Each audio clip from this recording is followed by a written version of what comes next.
네, 살펴봅시다. 자, 오늘 우리가 나갈 부분은 독서 세 번째 시간, 여러분들 교재 120페이지가 되겠고요. 예. 여러분들 뭐 독서는 좋아하시나요? 네, 그렇죠. 이 때로는 문학보다 독서가 더 편할 때도 있어요. 물론 저는 문학을 훨씬 좋아하는 수험생이었지만, 예. 어쩔 때는 좀 독서가 좀 깔끔하게 떨어지는 어떤 그런 맛이 있어서 굉장히 편할 때가 있죠. 자, 오늘 우리가 살펴볼 지문은 독서 주제 중에서도 기술 지문입니다.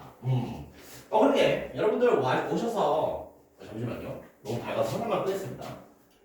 여러분들 오셔서 이제 세븐데이즈나 이런 식으로 이제 모의고사 많이 푸셔서 느낌 오셨을 거야. 우리 독서가 어떤 식으로 구성되어 있죠? 일단은 인문 지문이 하나 나옵니다. 그 다음에 사회 지문이다. 사회 지문에서 여러분들 재밌는 아주 경제 지문이나 법 지문이 많이 나오지. 그리고 세 번째, 당당히 한 축을 차지하는 게 여러분 과학기술 지문입니다. 모의고사, 실제 수능 독서는 여러분 이렇게 세 지문으로 구성되어 있고요. 오늘 우리가 살펴볼 내용은 과학기술, 특히 그 중에서도 기술 지문을 조금 살펴보도록 하겠습니다. 일단은 기술 지문을 읽을 때 여러분들이 알아두시면 좋을 이론 내용을 학습한 다음에 실제로 뒤에 있는 실제 비문학 독서 기술 지문 하나 풀어보면서 그 기술 지문을 여러분들 실제 푸는 연습도 함께 진행되도록 하겠습니다. 여러분들 이제 뭐 좀 좋아해요? 과학기술 좋아해요? 이과형 인재들이구만. 예. 옛날부터 이거 진짜 끔찍이 싫어했거든요.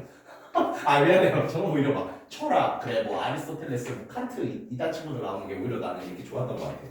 예, 천상 문과 사람이라 그렇지만 오늘 또 아주 이 과학기술 지문을 좋아하는 훌륭한 인재들을 만나 수업할 수 있어서 굉장히 영광입니다. 그렇죠. 과학기술 지문. 그러면 안 돼. 사실 수능에서 그러면 안 돼요. 문과라고 이과라고 유리한 지문이 있어서는 안 되거든요. 그런데 아무튼 어쨌든 과학기술은 그래도 이과 친구들이 조금 더 잘 푸는 경향이 있습니다. 예, 그런 점들 뭔가 재밌게 그냥 알아두시면 되겠고요. 자, 그럼 우리는 본격적으로 기술 지문을 볼 때 이론 내용 살짝만 보겠습니다. 이런 내용들을 파악하면 좋다라고 우리가 써있는 내용입니다. 근데 여러분들 독서에서 이론은 뭔가 여러분 사실 진리처럼 받아들이시진 않으셔도 돼요. 왜냐면 여러분들이 분명히 여러분들이 과학기술 있는 지문을 읽는 법이 있을 거예요. 지금 뭔가 마련되어 있을 거예요. 근데 그 방식으로 잘 읽히시면은 그냥 읽으셔도 됩니다. 이제 다만 우리가 이론을 배우는 이유는 이 중에서 좀 쓸모 있는 게 있을 수도 있어. 나 기술 지문을 읽을 때 저런 거 별로 신경 안 쓰는데 저런 거 한번 신경 쓰면 좋을 것 같은데 다음에 읽을 때 한번 적용해 봐야겠다. 이런 식의 이론들을 배우는 거라서 여러분들 막 이 이론의 내용 외우실 필요 없습니다. 여러분들이 가지고 있는 지금 여러분들이 읽고 있는 과학기술 지문 읽는 방식에 여기에 소개된 내용들을 보면서 저거 괜찮아 보인다. 저거 내가 수입해서 써야지 하는 좋아 보이는 내용들을 여러분들의 독해 기술에 습수해서 쓰시면 돼요. 반드시 이렇게 읽어라. 이거 무조건 외워라. 이런 거 아닙니다. 여러분들이 조금 더 마음 편하게 들어주시면 좋을 것 같아요. 독서의 이론이라는 게 좀 그런 면들이 있습니다. 자, 그러면 내용 간단하게 한번 살펴볼게요. 기술 지문이란 무엇이냐? 과학이론을 실제로 적용하여서 사물을 인간 생활에 유용하도록 가공하는 수단이 여러분 기술이라는 내용의 의미, 기술이라는 어휘의 의미가 나오고 있어요. 자, 우리가 중요한 건 사실 기술도 기술이지만 기술 분야의 글, 기술 지문이죠. 기술 지문에서는 어떤 내용들이 나오느냐? 그 내용을 좀 살펴보겠습니다. 인간의 삶을 편리하게 만드는 산업기술, 생활기술, 기술을 만든 다양한 분야의 기계 및 장치가 중요한 내용, 작동하는 원리, 그리고 그 특징을 설명하는 글들이 나옵니다. 그렇다 보니까 밑에 내용으로 좀 더 구체화시켜 볼게요. 특정 기계나 장치에 작용되는 원리, 작동 과정, 그리고 한계를 구체적으로 서술하는 글이 나오게 되겠죠. 그리고 여러분 이 내용들은 전부 다 굉장히 중요할 수밖에 없는 내용이에요. 되겠어요? 예. 사실상 이런 내용들을 문제로 물어보기 때문입니다. 그래서 여러분들 이런 점들, 기술에 이런 내용들이 나오는구나, 이런 내용들을 잘 파악해야겠구나 생각하시면 돼요. 일단은 기술이 작동되는 원리 당연히 중요하죠. 이 원리를 이해해야만 응용 문제들을 풀 수 있을 겁니다.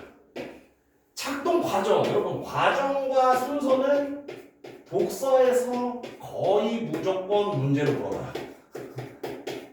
그래서 어떤 기술인데 그 막 작동 과정과 순서를 열심히 설명하고 있어? 그러면 이 논리적인 세팅을 머리에 해두셔야 됩니다. 그렇지. 처음에 A로 움직였다가 나중에 B를 움직였다가 나중에 C를 움직였다가 나중에 D를 움직여요. 이게 여러분 과정과 순서죠. 문제에서 주로 뭘 물어봐? 여기에서 있었던 일 뭐예요? 이런 것들을 문제로 많이 물어봐요. 그러다 보니 어때? 과정이나 순서가 나오면 굉장히 중요하게 그 과정과 순서를 순서대로 여러분들 머릿속에 정리해 두셔야 됩니다. 한계도 여전히 중요할 수밖에 없죠. 왜? 한계가 나오면 이 한계는 단점으로 받아들여질 수도 있고 이후에는 이 단점을 극복하는 내용들이 서술될 수도 있거든요. 그래서 원리, 작동 과정, 한계가 써 있어요 라고 하지만 사실 이건 기술 지문뿐만 아니라 모든 지문에서 중요한 내용들이에요. 독서를 읽을 때 여러분 이런 어떤 원리나 과정 순서나 한계가 제시된다면 기술 지문뿐만 아니라 모든 지문에서도 전부 중요한 내용으로 다뤄지니까 이 내용들에 굉장히 주목하시면 좋습니다. 좋습니다. 그러면은 다음 내용으로 넘어가 보겠습니다. 문장의 체크 포인트. 이제 전체적인 지문에서 조금 더 범위를 좁혀서 문장을 우리가 읽을 때 어떠한 점들, 기술 지문의 문장을 읽을 때 어떤 점들을 주목해야 하는지를 서술해주고 있습니다. 한번 봅시다. 주로 특정 원리나 기술 장치에 대한 지문이 나온다. 그러니까 장이 어떻게 했어요? 원리나 아까 그 중요한 거 뭐라 했어? 과정. 원리나 과정을 파악하는 게 당연한 어떤 이게 너무 당연한 얘기예요. 원리나 과정을 파악한다. 당연하죠. 문제점, 한계점이 제시되면 뭐가 이어질 수 있다 그랬죠? 뒤에 해결책이 제시될 수 있다 그랬어요. 그럼 문제점이나 한계가 제시됐으면 해결책이 나오겠군 예상하면서 읽을 수 있겠죠. 네, 그래서 이런 점들을 신경 쓰면서 읽어보라. 밑에 파란 글씨로 되어 있는 분목별, 작동 원리 진행 과정 등을 반드시 순차적으로, 반드시 순서대로 장난치는 문제 나옵니다. 그리고 문제점과 해결책의 관계를 파악하라. 그렇지, 문제점이 나오면 해결책이 어떻게 제시되는지 그 관계를 파악하라는 내용이 제시되고 있습니다. 어려운 내용 없죠? 예, 계속해서 볼게요.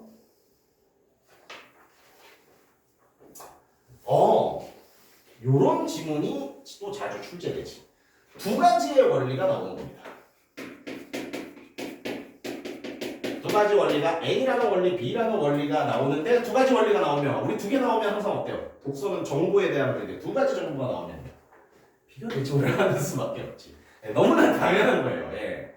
그러니까 여러분 뭐 그래 첫 시간이 내가 들어온 첫 시간이니까 제가 개인적으로 어떤 생각하는 독서 지문에 대해서 알려드리면 독서 지문은 결국 정보의 모음이거든요. 그러니까 정보를 어떻게 파악할 것인가, 정보를 어떻게 분류할 것인가 이러한 대비책이 잘 서 있으면 어떠한 지문이라도 쉽게 받아들일 수 있을 겁니다. 근데 우리가 보통 AP 두 가지 나오면 우리 어떻게 해요? 얘네들의 공통점과 차이점을 찾지 않나요? 너무나 당연하게 논리적으로 그렇잖아요. 예. 이게 왜냐면 정보를 제시하는 가장 좋은 방식이라서 그래요.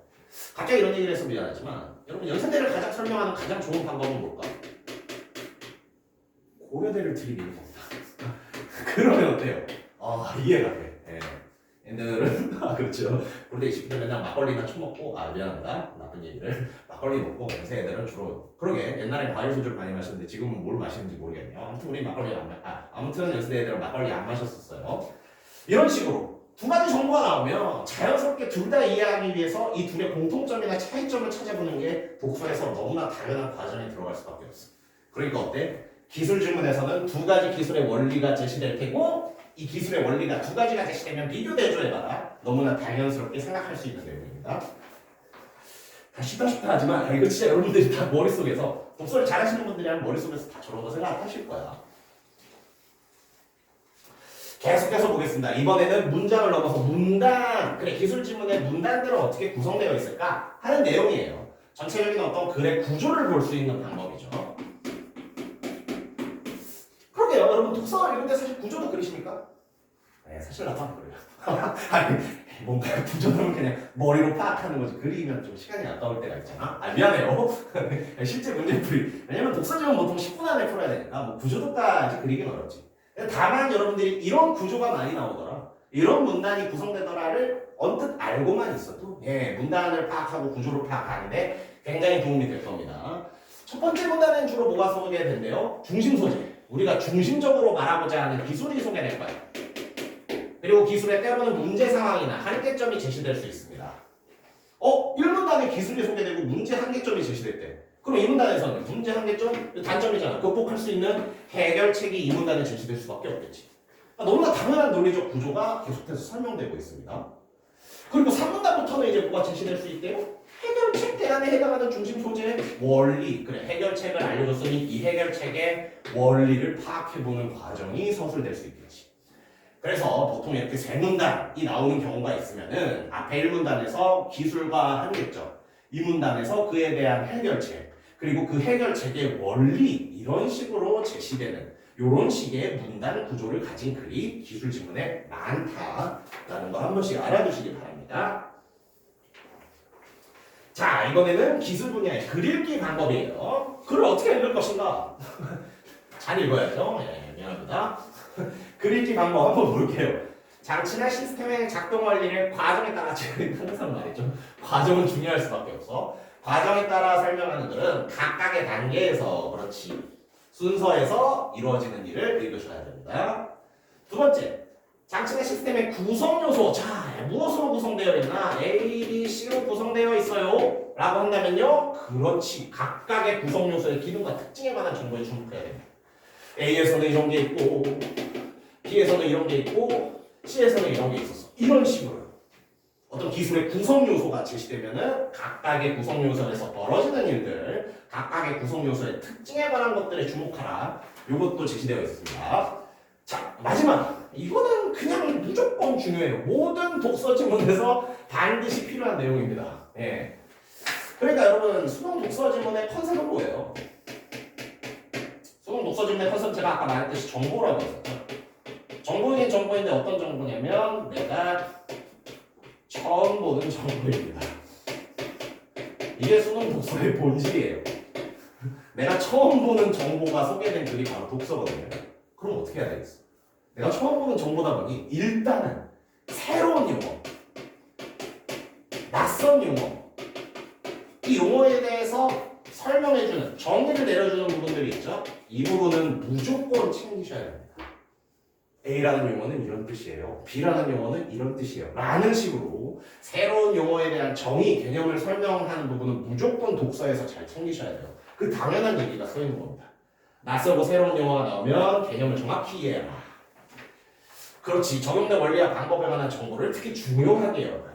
원리, 방법을 중요하게 여기라 라고 서술되어 있었죠. 좋습니다. 그래서 그런 내용들, 우리 이론의 내용들 쭉 살펴봤고, 이걸 짧게 하려고 하는데 생각보다 할 말이 많네. 예. 출제 경향을 한번 보겠습니다. 어떤 지문들이 출제되고 있나? 아, 그리고 여러분 이것도 문제 중요해요.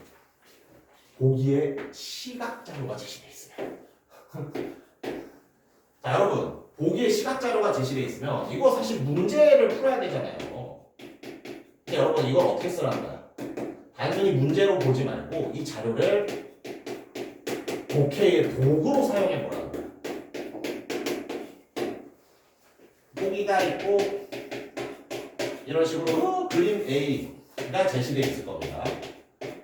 그럼 이걸 어떻게 쓰라고요? 그냥 글 다 읽고 이 그림 해석해서 문제 풀어야지 이게 아니라 글을 읽을 때 이 그림을 한번 도구로 써보라는 거야. 예. 왜냐면 여러분 실제로 기술 지문은 내가 그림을 그려야 되는 경우도 굉장히 많이 나오거든요. 근데 보기에 그림이 있어? 나 대신 그려준 겁니다. 그러니까 어떻게 해요? 아, 보기에 시각 자료, 그림 자료가 제시되면서라 이 자료를 참고하라. 이 자료를 단순히 문제 푸는 도구로 쓰지 말고 독해에 도움되는 도구로 쓰세요. 좋습니다. 이것도 여러분들 아시는 분 많을 거야. 그래서 독서 지문 쓱 받아보면 혹시 그림 있나 미리 넘겨보시는 그런 굉장히 좀 스킬 있는 분들도 많습니다. 이런 잡기술이죠. 네. 좋아요. 자, 그리고 출제 경향 어떤 지문들이 나오고 있냐. 실생활에서 익숙하게 접할 수 있는 장치. 익숙하지만 어때? 그 작동 원리는 복잡하고 전문적인 내용이 나오는 경우가 있어. 그래서 익숙한 장치라도 복잡한 내용이 나올 수 있다. 그리고 중요한 건요. 기술 지문에서는 여러분 보기의 그림 계속해서 체크하라 그랬죠. 보기에 그림이 있나 없나 체크해서 실제로 문제로도 이렇게 출제되니까 독해 도구로도 써볼 뿐만 아니라 그림으로 내가 원리를 정확히 이해했는지 독해 과정에서도 한번 써보십시오. 그리고 뭐 당연한 얘기죠. 앞으로는 4차 산업과 관련됐지만 그러게요. 예. 올해 수능 독서는 제가 한번 보지 않았지만 작년 이제 9월 모의고사 재작년인가 미안해요. 2년 전 9월 모의고사 굉장히 중요한 시험이거든요. 구모 여기 여러분 비트코인을 나온 거 있습니다. 네, 최첨단. 그 실제로 이런 글들이 나와요. 정확히는 그 코인 블록, 그 블록체인 시스템에서 나왔고 비트코인보다는 블록체인 시스템에서 나오는 문제가 나왔는데 맞습니다. 앞으로 그 새로운 기술들 이런 거 묻는 질문들 항상 자주 출제됩니다. 좋습니다. 나머지 그래 기술 지문 키워드 이런 거 중요하시고요. 잠깐만 이러다가는 시간이 좀 부족할 것 같은데 아니야 충분히 여유가 있다. 9시 반까지죠. 오케이 한번 볼게요. 뭐하는 기술인가? 기술 지문의 키워드 키워드부터 볼게요. 설명, 대상, 원리, 문제, 해결점, 해결책. 그렇지 모든 지문의 흐름이 이런 흐름을 취하고 있는 경우가 많다는 거예요. 설명하고자 하는 대상을 소개한 다음에 그 원리를 소개하고 그 원리에서 나오는 문제점과 해결책을 소개하는 흐름들이 자주 소개될 수 있다. 이렇게 보시고요. 여러분 진짜 은근히 제가 기술 지문 읽을 때 가장 중요하게 생각하는 건 바로 이겁니다. 이제부터는 책에 있는 내용이 아니라 제 얘기를 좀 해야 될 것 같아요.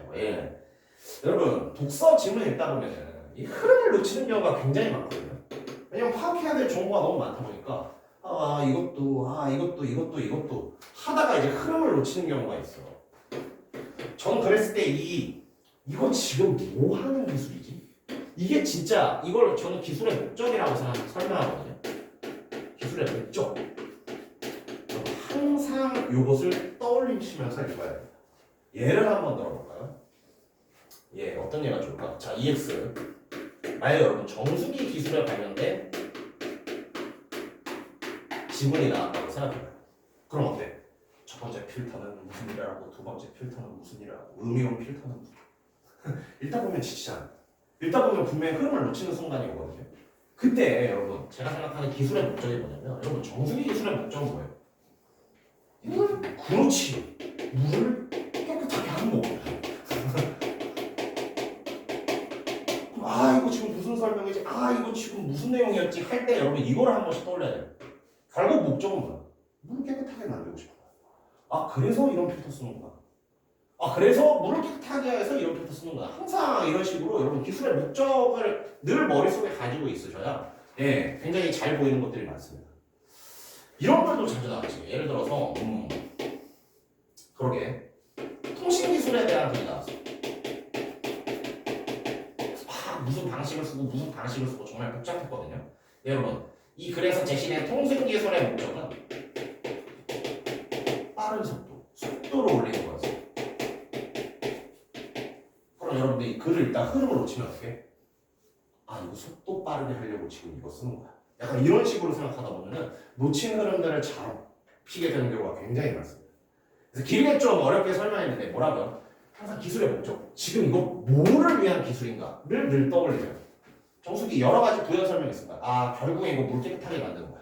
통신기술 막 여러 가지 용어들이 설명한다. 결국 이거 속도 빠르게 하는 기술이야. 이런 식으로 기술의 목적을 한 번씩 떠올리시면 여러분 기술 지문에서 흐름을 다시 잡을 수 있는 가능성이 굉장히 커져요. 제가 개인적으로 굉장히 중요시 여기는 부분입니다. 뭐 하는 기술인지 항상 여러분 머릿속에 띄워두십시오. 이거 저는 굉장히 중요하다고 생각해요. 좋습니다. 2번, 3번은 유명한 내용이에요. 2번, 3번. 2번 한번 볼까요? 어떻게 중심 소재가 작동하는가? 좀 어때요? 원리 파악하는 건 늘 중요하죠. 왜냐면 이 원리를 이해해야 응용된 문제를 풀 수 있거든요. 그래서 어떤 원리가 나왔다면 여러분 항상 이해로 접근해 보시기 바랍니다. 그래서 그 작동 원리가 소개되는 방식은 이런 식으로 제시되어 있다라고 나오고 있죠. 중요한 내용 한번 볼까? 어떤 과정은 항상 중요하죠. 어떤 과정으로 작동하는 원리인가? 그리고 어때요? 두 번째, 주로 나열식 설명. 맞아요. 쭉 나열하는 설명이 나와요. 그러다 보니 여러분들이 흐름을 놓치기 좋아요. 그럴 때는 제가 아까 말했던 이거 뭐 하는 기술이지? 기술의 목적 한번 떠올리시고 우리 이론층에서는 뭐라고 하고 있죠? 단계랑 결과물을 나누어서 생각해보자 라고 또 표현하고 있습니다. 자, 세 번째, 과정의 순서는 늘 중요하다. 과정과 순서는 여러분 늘 중요해요. 그리고 인과관계도 굉장히 중요하지. 이게 있으면 도식화해보라는 거야. 가장 간단한 도식화 뭐 있죠? A가 증가하면 B는 감소해. 이런 식으로 어떤 간단한 도식화들이 과정과 순서, 인과관계들을 정말 잘 보여줍니다. 이런 것들을 적극 활용해보라는 거예요. 이런 것들을 자꾸 필기하면서 독서를 해보라는 거예요. 이거는 사실 뭐 그렇지 기술 지문뿐만 아니라 경제 지문, 과학 지문에서 다 중요하게 정리해야 될 내용입니다. 마지막 요즘 트렌드는 오히려 단순한 과정의 연속으로 부연 설명이 부족한 거 오히려 단순하게 해줘야 돼. 그러니까 어때? 짧지만 정확한 이해가 필요한 지문들이 많이 나온다. 그러게 여러분 혹시 작년 수능 풀어보셨나요? 네, 최신 기술 지문. 네. 나중에 한번 시간 되면은 풀어보시죠. 굉장히 재밌는 기술 지문이 나왔거든요. 네. 우리 작년 기술 지문이 오답률 1위 찍은 문제가 있습니다. 네. 작년에 기술 지문이 나름 어렵게 나왔어. 굉장히 재밌는 지문이니까. 그러게요. 여러분들이 그러게 이 커리큘럼상은 이제 뭐 내신 대비할 테니까 아마 작년 수능을 풀어보는 시간은 없고 그러면 2학년 커리큘럼에는 작년 수능 푸는 시간이 하나 있긴 하거든요. 네, 내년에도 다니시면 이제 올해 수능을 푸는 시간이 아마 있을 겁니다. 좋습니다. 세 번째, 어떤 문제가 생기는가? 그래, 문제점이 늘 중요하다고 그랬죠? 왜냐하면 문제점은 여러분 항상 뒤에 뭐가 예상돼? 해결책으로 이어지기 때문입니다. 그래서 문제점이 있다면 그 문제점을 잘 파악하세요. 그래야 뒤에 따라붙는 해결책의 내용도 정확하게 읽을 수 있게 됩니다. 좋습니다. 그래서 이론 내용들 어렵지 않은 내용이었고 여러분들이 아마 그래 저렇게 읽어야지 당연하지 하는 내용들도 굉장히 많았을 겁니다. 좋습니다. 그럼 우리는 이제 실제로 16년도 수능 굉장히 옛날 질문이네요. 16년도에 여러분 가만히 있어봐. 초등학생이셨나요? 들어가겠죠. 초등학생도 들어가시는가요? 정말 슬프네요.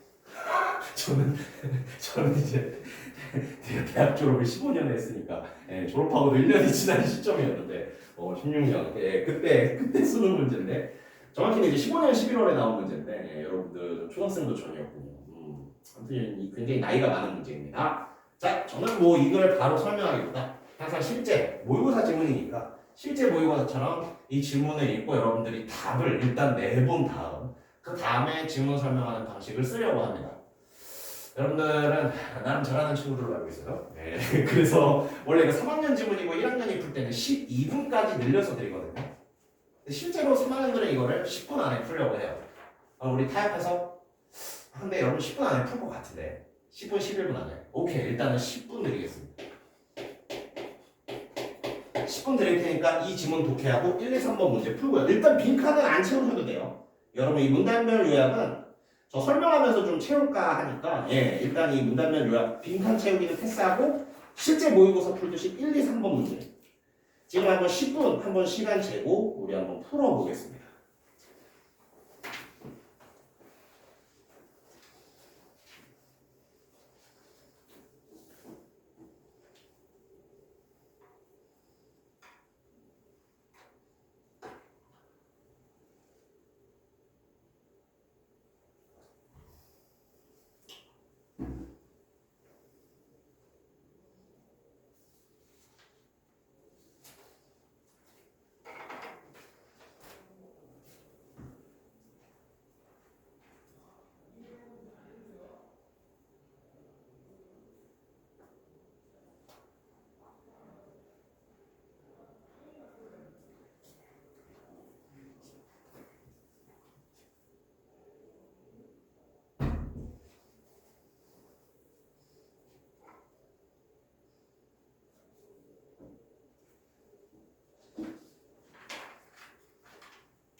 5분 정도가 경과하고 있습니다.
현재 7분 정도가 경과하고 있습니다.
네. 일단 정답을 조용히 적어둘게요. 네. 여러분들 뭐 아직 안 푸셨으면은 정답 아직 보지 마시고 다 푸셨으면 제가 적어드리는 정답과 답을 한번 맞춰보시기 바랍니다.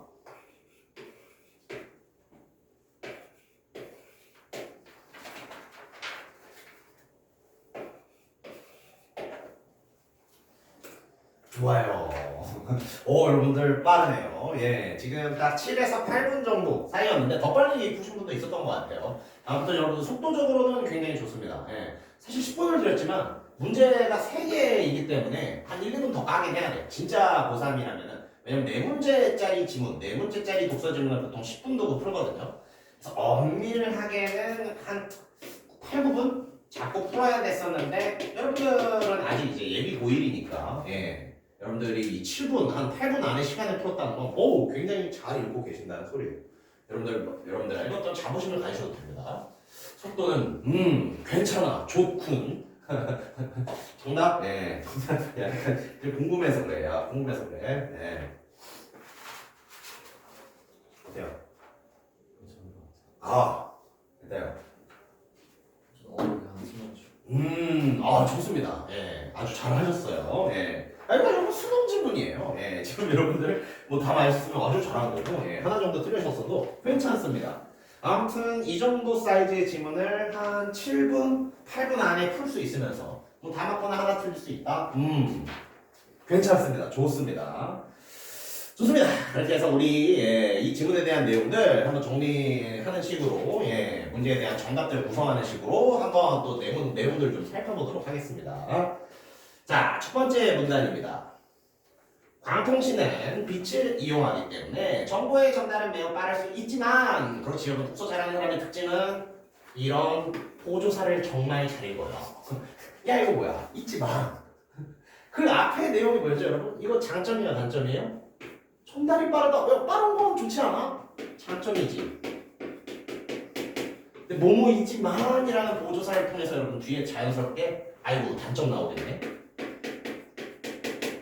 이렇게 읽을 수 있게 돼요. 그래서 여러분들 독서 잘하시는 분은 이 조사 잘 읽어요. 네. 이런 것들이 이제 정보를 제시할 때 자 A지만 B란다 하는 식으로 정보를 제시하는 어떤 뉘앙스를 결정하기 때문에 여러분들 독서 읽을 때 항상 이런 표시 잘 해보시기 바랍니다. 그러니까 나 이거 실제 풀이한 거거든. 이거 실제 그냥 푼 거거든요. 강의용이 아니라. 물론 뭐 더 적은 것도 있지만 어때요? 저도 만에 동그라미 쳤죠. 항상 이런 걸 좀 중시해요. 네가 뭔데 중시하느냐. 미안해요. 제가 그래 그럴 수도 있지. 그래 그럼 좀 신뢰를 심어주기 위해서 제가 재수를 했거든요. 고3 재수했었는데 그러네. 그러네. 고3 때는 미안합니다. 국어 2등급 받았지만 재수 때 국어 1등급을 받은 그 당시 점수 98점 성공률 국어 98점을 받은 유력한 아주 국어 잘하는 사람이었다. 미안해요. 이딴 식의 홍보를 해서 미안한데 아무튼 그래서 뭐 제 방법이 정답은 아니겠지만 뭐 그래도 그렇죠. 제가 있는 방식들에서 몇 가지 여러분들이 좀 집중하면 여러분들도 충분히 뭐 수능 국어 1등급은 받으실 수 있을 거라고 생각합니다. 잘하겠지만 수학 영어도 다 1등급이었어요. 미안해요. 재수했으면 이 정도 해야지. I'm sorry. 자, 그럼 가볼게요. 미안해. 제가 좀 약간 나약한 어른, 고전가 없는 어른이라 잘할게 뭐랄까. 그때 수능 잘 봤다는 것 정도뿐이라 가끔 이런 말도 안 되는 자랑을 하는데 그냥 우습게 봐주십시오. 그 이후엔 잘할 것이 없어요. 그 이후엔 계속 여러 시험에서 떨어졌지만 아무튼 뭐 나중에 또 보면 또 알려드리겠죠? 아무튼 여러분 이런 조사를 잘 읽어야 된다. 그래서 앞에 장점이 소개되고 뭐뭐이지만이기 때문에 뒤에는 단점이 나오겠구나 생각할 수 있습니다. 그렇죠. 빠르다는 게 장점이에요. 정보의 전달이 빠르다는 게 장점입니다. 하지만 방통식 케이블의 길이가 증가함에 따라 빛의 세기가 감소해서 어때? 원거리 통신의 경우 수십 내는 광신호는 매우 약해질 수밖에 없다. 자, 이 단점들이 제시되고 있는 거죠. 그리고 굳이 안 해도 되지만 왜냐면 혹시 모르니까 정리해둘 필요도 있어요. 자, 지금 어떻습니까? 케이블 길이가 증가하면 어떤 관계가 제시되었죠? 빛의 세기가 감소하는 거. 케이블 길이가 증가할 때 빛의 세기는 감소하는 거. 빛의 세기가 감소하면 뭐야? 이 말은 즉 광신호가 약해진다는 말이구만. 계속해서 보죠. 빛은 광자의 흐름이므로 빛의 세기가 약하다는 것은 뭘 의미한답니까? 단위 시간당 수신기에 도달하는 광자의 수가 적다는 것이다. 광신호가 약해진다. 광신호가 약해진다는 말은 뭐랑 똑같대요? 광자 수가 적어진다. 이러한 관계를 정리하면서 읽을 수도 있습니다. 문제로 나오진 않았지만 문제로 나왔었나? 케이블 길이가 길어질수록 그럼 어때? 광통신, 광적인 측면에서는 불리한 점이 생기게 되겠죠. 그래서 이러한 식의 어떤 반비례 관계들, 정확히는 반비례죠. 길이가 늘어날수록 이런 건 떨어지니까 이런 것들을 1분단에서 한번 정리하면서 읽을 수도 있습니다.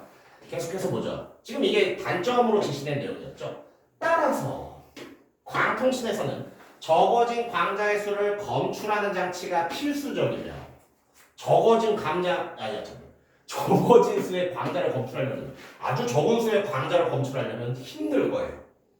적은 수의 광자는 약한 광신호가 되죠. 약한 광신호를 그럼 어떻게 바꿔야 돼? 측정이 가능한 크기의 전기 신호로 변환해주는 반도체 소재로서 에버랜드 쿼ан타이어가 널리 사용되고 있다. 여러분 아까 이론 시간에 배운 거 있죠? 단점이자 한계점이 제시되면 어떤 것들이 제시된다? 해결책. 자, 어떤 한계점이 제시되었지? 케이블이 길어졌어. 야, 속도는 빨라, 좋아. 근데 케이블이 길어지면 어떻게? 아이고 빛의 신호가 약해지네. 측정이 어려워지네. 그래서 측정이 어렵다는 해결을 하기 위해서 뭐예요? 전기 신호가 아니라 그렇지. 광 신호가 아니라 전기 신호로 변환을 해서 이거 글씨 날아가서 미안합니다. 제가 판소가 부려요. 광신호를 전기신호로 변환을 해서 이 변환을 해서 측정을 하는 거예요. 이게 바로 그리고 해결책이 되겠죠. 네. 글씨가 너무 날아가서 미안합니다. 이게 있던 거 쓰는데 손에 잘 안 익어서 글씨가 날아가네요. 예, 아무튼 1문단. 저는 독서할 때 1문단 독해가 항상 가장 중요하다고 보거든요. 1문단에서 이 설명하고자 하는 내용들을 확실히 파악했을 때 이 2, 3, 4문단도 거기에 정보를 붙여나가면서 읽으면 되니까 어렵지 않아요. 예, 그렇다 보니 1문단을 좀 깊이 파헤쳐봤습니다. 어떻다고요? 광통신은 빠르다는 장점이 있어. 하지만 어때? 케이블이 늘어날수록 빛의 세기가 감소해. 빛의 세기가 감소하니까 측정이 어려워. 그래서 측정하기 위해서 어떻게? 빛의 세기인 광을 전기신호로 변환해버리는 이 단점을 해결하기 위해서 광신호를 전기신호로 변환해서 측정을 하는 이 해결책이 제시되는 겁니다. 자, 이런 식의 논리 구성이 완성되었어요. 좋습니다. 그러면은 우리 빈칸 채우기 한번 해볼까요? 예, 또 내용 정리할게요. 빈칸 채우면서 1분단의 내용 한번 정리해 보겠습니다. 볼게요. 자, 광통신에서 적어진 무엇이 적어졌죠? 광자가 여러분 적어지죠. 케이블이 길어질수록 그렇지 빛의 세기 광신호가 약해지는 건 광자수가 줄어든다라고 했었잖아요. 즉 광통신에서 적어진 광자를 검출하는 장치가 필수적이다. 그렇기 때문에 어떻게? 약한 광신호는 약해진다고 했었죠.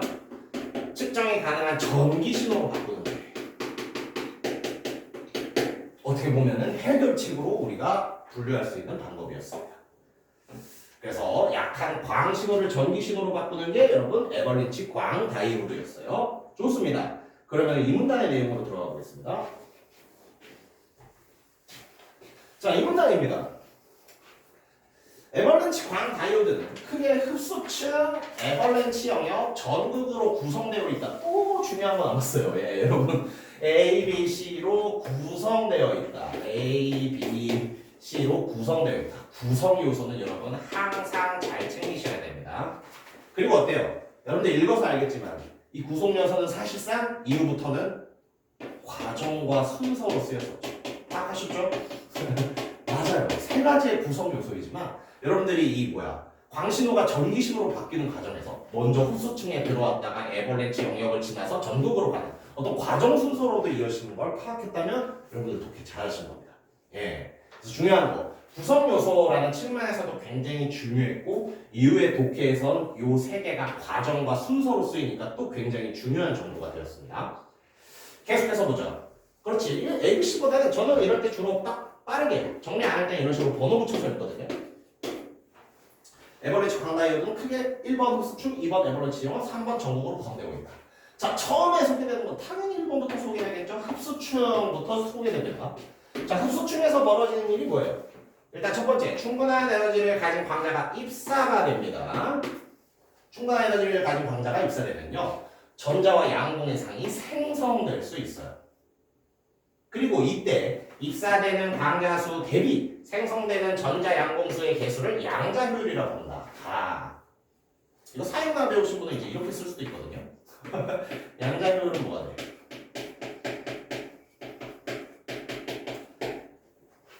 입사되는 광자수 대비 생성되는 전자 양봉수의 개수. 이거 식으로 나타내면은 입사 광자수분의 생성되는 전자 양봉산이 돼요. 글씨 너무 날아가네. 이게 여러분 양자 효율이야. 네, 느낌 오시죠? 네. 그래서 여러분들 이렇게 뭐뭐 대비 뭐 했을 때 이런 어떤 분수식으로 표현하는 방법들도 있습니다. 요거는 이제 통계학에서 굉장히 좋아하는 방식인데 뭐 독서를 할 때 꼭 쓰지는 않아도 되지만 알고 있는데 이제 안 쓸 필요는 없죠.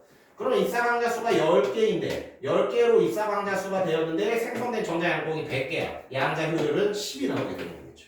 이런 식으로. 저도 실제로 독해할 때 이런 식을 만들어 놓고 했었습니다. 혹시 계산 문제가 나올 수도 있으니까. 예, 근데 이런 거는 어떻게 보면은 통계학적 배경 지식을 쓴 거예요. A 대비 B라고 했을 때 이런 식으로 나타낼 수 있다는 거. 그래서 여러분들의 독해에 그렇게 중요한 내용은 아닙니다. 그냥 한번 물어본 거예요. 네. 나는 뭐 아는 게 많다 이런 식의 멋이에요. 이게 중요한 거 아니야? 패스. 좋아요. 소자의 특성과 입상의 파장에 따라 결정되는 양자 효율. 여러분 이런 정보 잘 읽어야 돼요. 양자 효율은 여러분 결정되는 거니까 달라질 수 있어. 그러면은 이 양자 효율을 달라지게 하는 두 개의 기준이 지금 제시된 거거든요. 양자 효율은 어떤 기준에 따라서 달라질 수 있다? 바로 소자의 특성에 따라서 양자 효율이 달라질 수 있고 입사광의 파장에 따라서 양자의 효율이 달라질 수 있어요. 그럼 이거를 여러분 이걸 어떤 기준으로 생각하시면은 굉장히 좋습니다. 네, 저의 어떤 독해의 방식이거든요.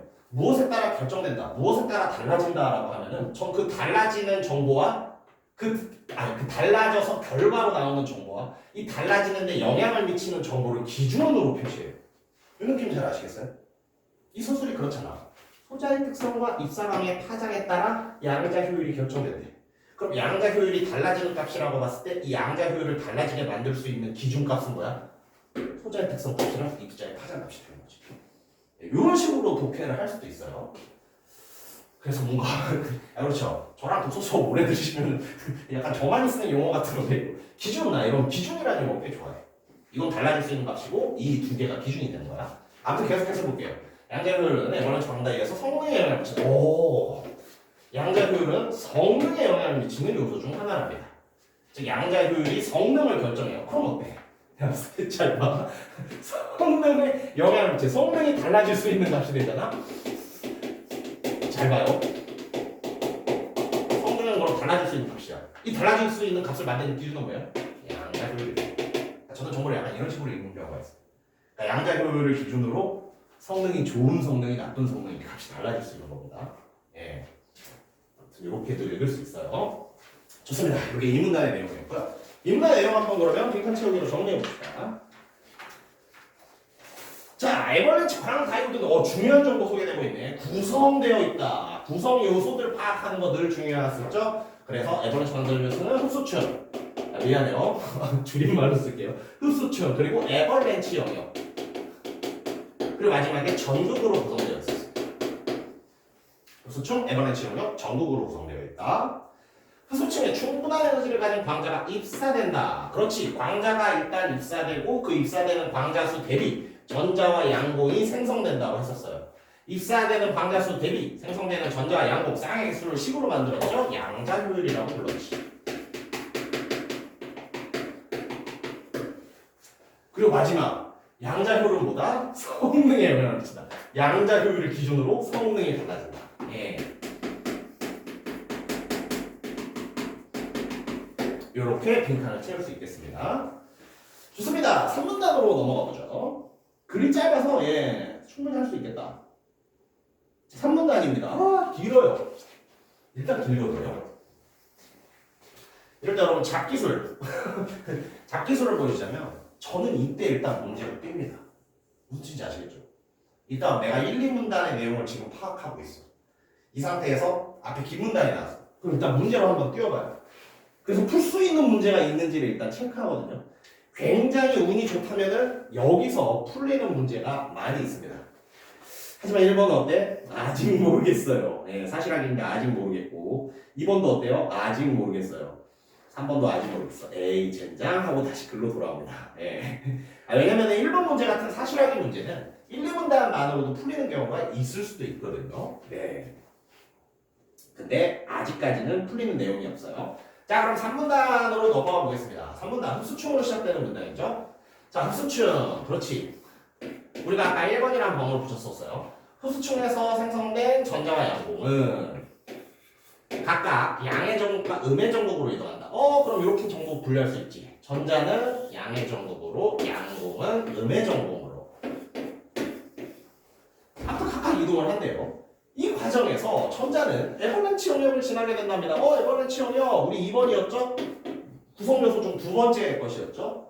자, 에버런치 영역에서 이제 무슨 일이 벌어지는지 잘 봅시다. 에버런치 영역에서는 소자의 전극에 걸린 역방향 전압이라는 게 있대. 아무튼 역방향 전압으로 인해 강한 전기장이 존재하게 된답니다. 그리고 이 전기장, 이 강한 역방향 전기장은 역방향 전압이 클수록 커진대요. 그러면 여러분들 또 어떤 정보 우리가 여기서 정리해 줄 수 있죠? 예. 그렇지. 에버랜치 영역에서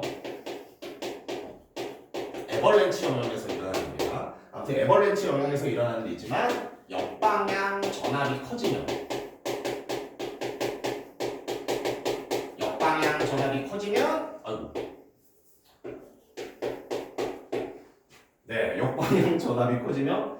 뭐가 되는 거지? 전기장이 커진다를 알 수 있지.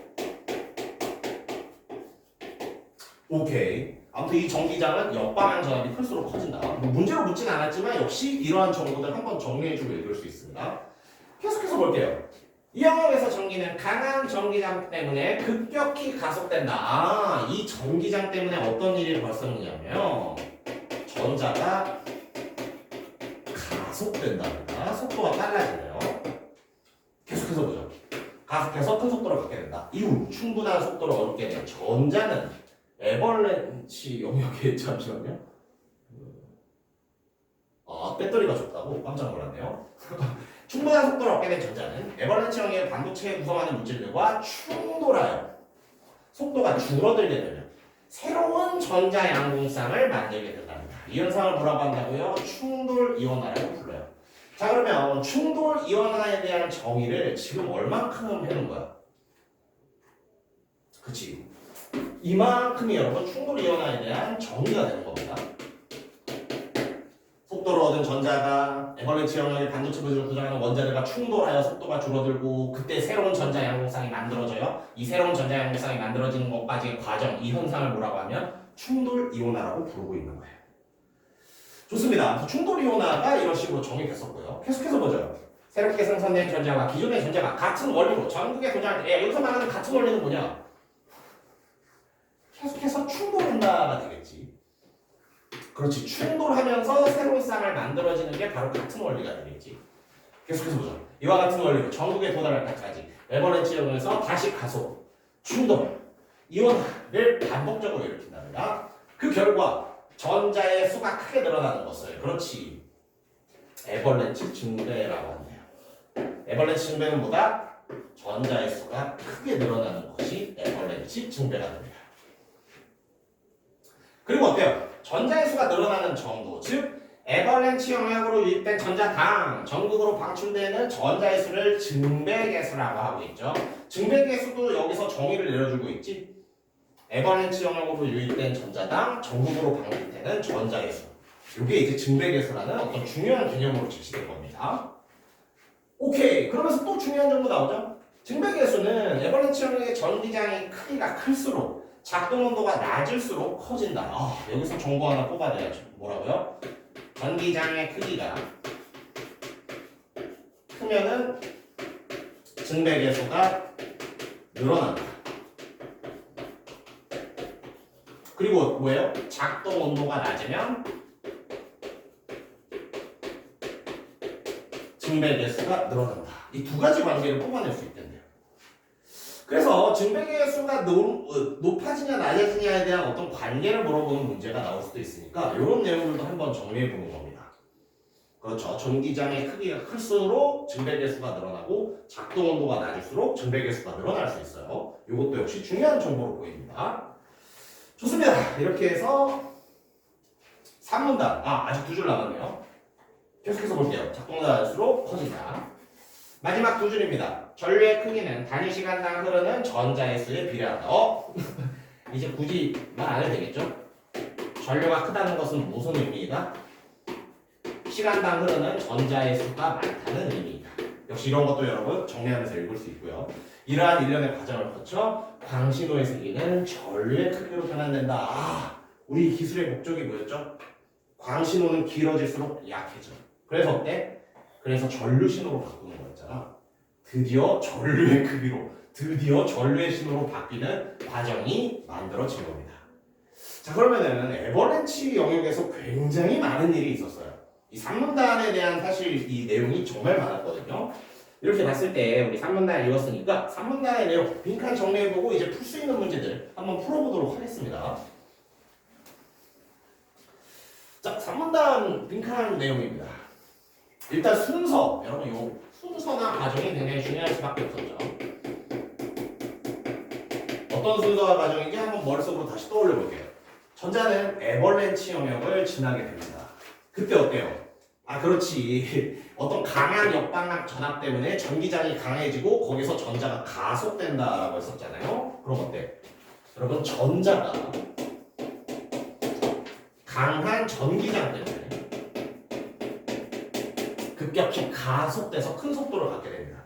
이 가속된 친구가 뭐라고 했었죠? 충돌한다고 했었죠. 어떤 친구랑 충돌한다고 했었어? 충분한 속도를 얻게 된 전자는 에버랜치 영역에서 반도체를 이루는 물질과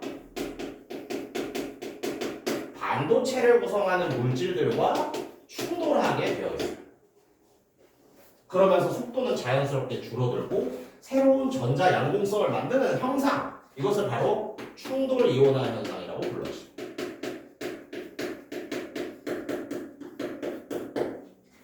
좋습니다.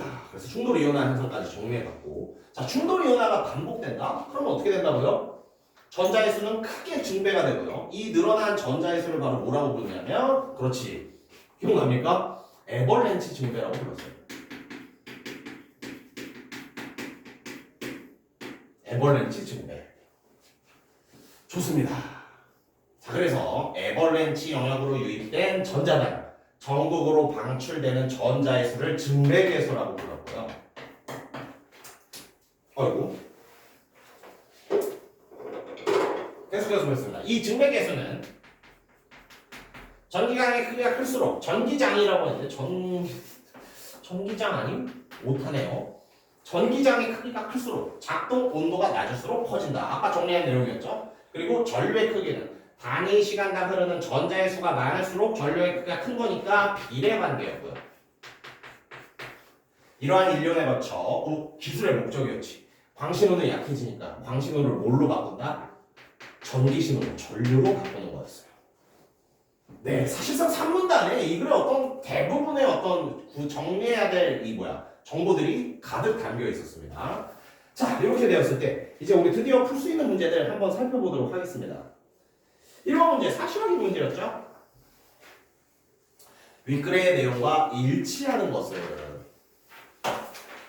1번 한번 볼까요? 에버랜치 광다이오드는 전기신호를 광신호로 보내는 기술의 목적을 늘 떠올리셔야 돼요.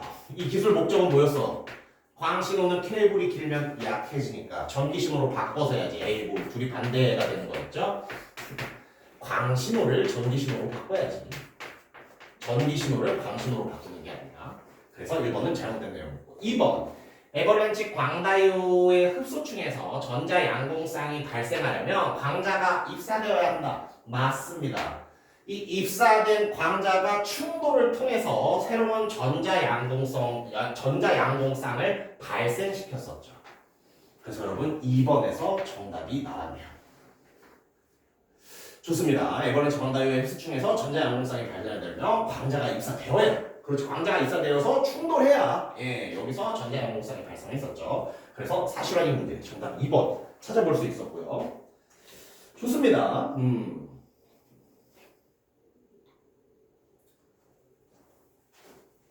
다른 문제도 볼까? 3번 입사된 광자의 수가 크게 늘어나는 과정은 에버랜치 광다이오의 필수적이다. 필수적인가요? 그럼 광자의 수가 늘어날 필요 있습니까? 전자의 수가 늘어나는 건 필수적일 수 있지. 그러면 전기신호로 바꿔준다. 광자의 수는 상관없습니다. 4번 점화점을 사용해서 요거는 아직 마지막 문단에 나오는 내용이었고요. 5번 에버랜치 광다이오체의 흡수층에서 생성된 양공은 양공이 양의 정극으로 갑니까? 양공은 어디로 갔어? 양공은 음의 정극으로 갔었어요. 전자가 양의 정극으로 갔었고, 여러분 전자가 양의 정극으로 갔었고 양공은 음의 정극으로 갔었습니다. 그래서 다 틀린 말. 정답은 쉽게 2번으로 고를 수 있었을 것 같아요. 좋습니다. 2번 문제에 대해서 가보겠습니다. 기억에 대한 이해로 적절하지 않은 것은, 여러분 이거 되게 어려울 수 있지만 쉽게 또 풀 수도 있어요. 잘 봐. 정답이 3번이었거든요. 양자효율. 그럼 양자효율은 어디서 나온 개념이었죠? 맞아. 이거 흡수충에서 나온 개념이었어. 그렇다 보니 그래. 이래서 여러분 과정이나 순서가 되게 중요할 수 있어요. 흡수충에서 일어난 일이 있었고 에벌렌치 영역에서 일어난 일이 있었고 마지막 전극에서 일어난 일은 사실 거의 안 나왔지만 맞아요. 양자효율은 흡수충에서 소개된 개념이었습니다. 그런데 어때? 기업은요? 기업은 에벌렌치 영역에서의 일을 묻고 있으니까 이래서 이 문제가 정답이 안 되는 거죠. 맞습니다. 이렇게 설명하면 되게 또 쉽게 풀 수도 있습니다. 그래서 이런 식으로 과정과 순서가 나오는 항상 서술은 중요할 수밖에 없어요. 이 과정에서 일어났냐, 이 과정에서 일어났냐를 묻는 문제들 항상 이렇게 자주 출제됩니다. 그래서 3번이 정답이었고요. 좋습니다. 마지막 보기 문제. 네, 마지막 보기 문제 보기 전에 진짜 우리 4문단의 내용만 정리하고 마지막 보기 문제로 다시 옵시다. 자, 마지막 4문단입니다. 한편 에버렌치 광다이오는 흡수충과 에버렌치 영역을 구성하는 반도체 물질에 따라 검출이 가능한 빛의 파장 대역이 다르다. 그렇죠. 잘 보세요. 검출 가능한 빛의 파장 대역을 결정하는 기준은 뭐죠? 영역을 구성하는 반도체 물질이 기준이 되는 거지. 어떤 반도체 물질을 쓰느냐에 따라서 검출되는 빛의 파장 대역이 달라져요. 이 기준이 바꾸면은 이 결과값도 바뀌게 되는 겁니다. 좋습니다. 제가 이런 식으로 많이 읽는다 그랬죠? 예를 들어 실리콘이라는 반도체 물질을 쓰면 어떻게 되는 거야? 300에서 100이라는 빛의 파장을 검출할 수 있게 되는 거야. 저마듐이라는 반도체 물질을 기준으로 잡으면 어떻게 되는 거야? 검출되는 빛의 파장은 800에서 1600이 되는 겁니다. 마지막 문장. 현재 다양한 사용자의 요구와 필요를 만족시키기 위해서 여러 종류의 에버렌치 광다이오드가 사용돼서 제작되고 있다. 그렇지. 빛의 파장이 여러 개일 테고 그러기 위해서 이 에버렌치 영역을 구성하는 반도체 물질도 굉장히 여러 개가 쓰이고 있다. 라는 내용으로 글이 마무리되었어요. 자, 마지막 문제입니다. 3번 문제.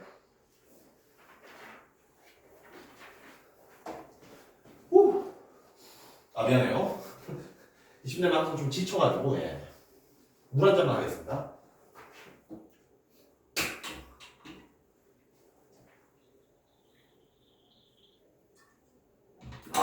좋습니다. 마지막 3번 문제입니다. 윗글을 바탕으로 본 실험의 결과를 예측한 것으로 적절하지 않은 것은 이라고 나오고 있네요. 한번 볼게요. 일정한 세기를 가진 800나노미터의 파장을 길이가 1m인 광통신의 케이블 한쪽 끝에 입사시키고 다른 쪽 끝에 실리콘이라는 물체를 썼네. 실리콘으로 만든 에벌렌치 광다이오드를 설치하여 전류를 측정하였다. 이때 100나노암페어의 전류가 측정되었고 측정값은 100나노암페어의 전류입니다. 증배계수는 40이었다. 증배계수가 뭐였죠? 입사된 광자수 대비 만들어진 양공과 전자 쌍의 수였지. 오케이. 증배계수는 40이었다. 작동 온도는 0도, 역방향 전압은 110V. 제품 설명서에 따르면 750에서 100 파장대역에서는 잘 봐요. 파장이 커짐에 따라 양자 효율이 작아진다. 즉 750에서 100 파장에서는요. 파장이 커질수록 양자 효율은 떨어집니다.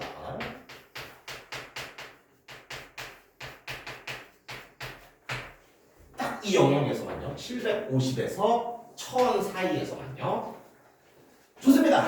이 본 실험은 동일한 에버렌치 광다이오드를 가지고 작동 조건을 하나씩 달리하여 성능을 실험했다고 합니다. 이때 작동 조건은 예비 실험과 동일하게 유지한다. 변수를 차단하기 위한 어떤 서술이죠.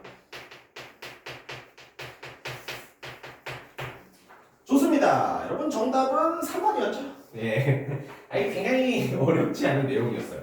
작동 온도를 20도로 낮춘 다음에 여러분 온도 낮췄어요, 올렸어요? 올렸어요. 그렇지. 0도에서 20도로 온도가 올라갔다. 온도가 올라가면 여러분 영향받는 거. 온도가 올라갔을 때 괜히 지웠네. 다시 한번 써드릴게요. 온도가 올라가면 영향받는 게 뭐였죠? 온도가 정확히 내려갔을 때 우리 증배계수가 오른다고 했었잖아요. 그럼 어때? 이거 온도 올렸으니까 증배계수는 낮아졌겠죠. 증배계수가 뭐였지? 그렇지. 입사된 어떤 그거 대비 만들어지는 전자의 수였잖아. 증백의 수가 낮아졌으니까 전자의 수 늘어나는 게 아니라 줄어들었겠죠.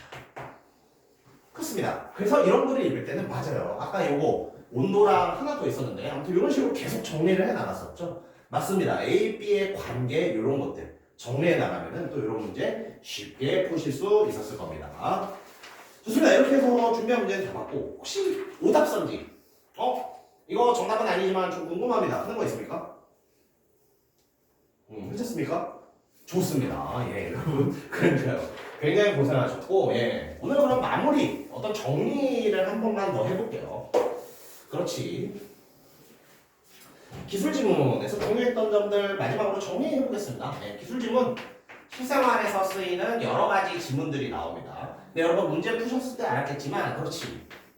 A가 B에 미치는 영향, 이러한 관계들을 정리하는 게 굉장히 중요하고요. 그리고 어땠어? 순서나 과정이 소개가 되었으면은 이 순서나 과정 정확히 파악하는 게 중요했죠. 이거에서도 어땠습니까? 그렇지. 뭐였죠? 처음에 흡수충, 에버런치, 전극. 그러니까요. 이 흡수충과 에버런치라는 이 순서 과정을 구분했으면은 쉽게 풀 수 있는 문제가 나왔었어요. 그리고 이런 관계들을 정리했을 때 쉽게 풀 수 있는 문제가 나왔었습니다. 그리고 마지막, 이건 제가 강조드리는 내용이지만 항상 기술 지문에서 흐름을 놓치지 말고 이 기술이 뭐 하고자 하는 기술인지 기술의 목적을 마지막까지 떠올리시면 좋습니다. 그러니까 이 지문 같은 경우에 뭐겠어요? 중간에 있다가 현재 타임 오면 광신호를 전기로 바꾼 거야. 그럼 결말은 항상 어떻게 되겠습니까? 전기에 해당하는 전자가 증가하는 식으로 흘러갈 수밖에 없겠지. 기술의 목적이 이런 말을 하는 거예요. 세부 내용 읽다가 이제 흐트러질 것 같으면 어때? 광신호를 전기신호로 바꾸는 거야. 전기신호가 잘 만들어지면 전자가 늘어나겠지. 어떤 식으로든 전자가 늘어난다고 계속 그 과정 속에 있는 거야. 이런 식으로 기술의 목적을 떠올리면 여러분 지문의 흐름을 놓치지 않을 수 있게 됩니다.